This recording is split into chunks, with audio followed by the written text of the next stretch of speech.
Assalamualaikum Ustaz, Assalamualaikum warahmatullahi wabarakatuh. Saya ingin bertanya, Uji dan As'al, apakah boleh kita baca Al-Quran pada saat sholat malam? Hukumnya gimana Ustaz? Ya tentu saja harus ini. Mungkin mushaf ini maksudnya. Ya, sa'ala sa'il ma hukmu qira'atul mushaf 'inda salatit tahajjud. Wa yusalli salatit tahajjud wa ma'ahul mushaf yaqra' ma'al mushaf. Wa ma hukmu dzalika? Falyatafaddal mashkuran man yatafaddal bil ijabah. طبعا وامر مشورة بينهم. يبدأ من الشيخ أحمد عصام، تفضل. بسم الله الرحمن الرحيم. بالنسبة لهذا السؤال وهو متكرر جدا خصوصا في رمضان، ولكن الحمد لله هو السائل يسأل الآن في شهر صفر الآن، في صفر. نعم، فالحمد لله استعداد يعني. طيب الحمد لله، هذا يدل على وجود الهمة. الحمد لله رب العالمين، أعاننا الله وإياكم. فلا بأس من حدوث مثل ذلك في الصلوات اللي السنن، حيث أنه يجوز فيها ما لا يجوز في الفريضة. السنن يجوز فيها الجلوس مع استطاعتك للقيام، السنن يجوز فيها ركوب الدابة مع هذا يمكن سنة مهجورة.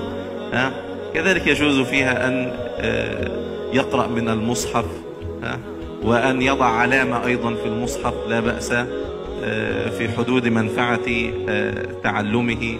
وكان بعض الصحابة وبعض العلماء يستعين على الليل في قراءة القرآن وفي القيام بالقرآن، فإذا وجد مسألة علمية تحتاج إلى بحث أو تعينه على دليل ما، وضع علامة وهو يصلي أو إشارة فيها، فلا بأس من ذلك. لكن إذا كنا نصلي جماعة في مسجد يعني أو في رمضان يعني، فالأولى طبعا أن يكون الإمام حافظا حتى يكون قدوة للآخرين. نعم. Baik, Allah ibarik fikum. Beliau menyampaikan jawaban. Ini bertanya apa hukumnya pegang mushaf waktu sholat khususnya tahajud.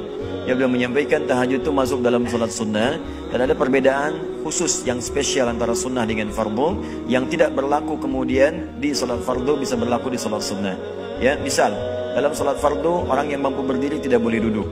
Ya, tidak boleh duduk dan bisa dianggap batal sholatnya. Adapun dalam sholat sunnah dia bisa duduk. Ya, jadi yang tidak berlaku di salat fardu boleh berlaku di salat sunnah. Dalam salat fardu misalnya, ketika Anda salat tidak bisa Anda memegang mushaf, ya, apalagi dalam salat sendirian, apalagi jadi imam misalnya. Dalam salat sunnah itu diperkenankan jika ada di dalamnya maksud-maksud tertentu yang membantu kemudian kekhusyuan salat atau membantu amalan-amalan kita yang di luar itu yang sedang ditargetkan. Misal Anda sedang targetnya ingin murajaah, ya kan? Anda targetnya ingin mengulang hafalan, Anda ingin menyimak bacaan imam. Dalam salat-salat sunnah itu diperkenankan, sepanjang itu tidak mengganggu kekhusyuan dalam salatnya. Namun demikian, untuk yang jadi imam maka yang diutamakan yang hafal, yang tidak megang mushaf. Jadi diutamakan yang hafal imam, karena syarat imam salah satunya adalah dia hafal apa yang dibacakan. Kalau nggak hafal kenapa jadi imam? Dan supaya tambahan sedikit tidak menimbulkan persoalan di makmumnya, ya, begitu imam pegang mushaf makmumnya komentar, imam aja masih nyontek apalagi saya, gitu kan, bisa. Nah itu jadi hal-hal demikian itu bisa diutamakan. Jadi ini yang disampaikan oleh beliau, yang aula, yang paling utama adalah Anda bisa menghafalkannya. Tapi kalau itu kemudian ditujukan untuk membantu pemahaman atau target-target tertentu dalam sunnah itu diperkenankan. Bahkan para ulama dulu, kata Syekh Ahmad Yassam, ulama-ulama dulu itu juga sering memberikan tanda pada ayat-ayat yang setengah mereka pelajari. Misal, sedang berhenti di Al-Baqarah ayat 30, diberi tanda oleh mereka.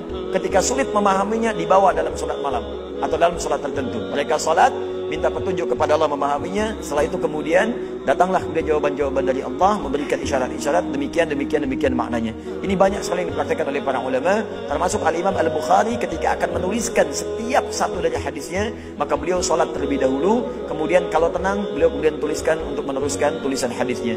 Sebagian dituliskan di Makkah Masjidil Haram, disempurnakan kemudian di Masjid Nabawi selama 16 tahun kurang lebih. Ya, Allah Ta'ala a'lam bissawab.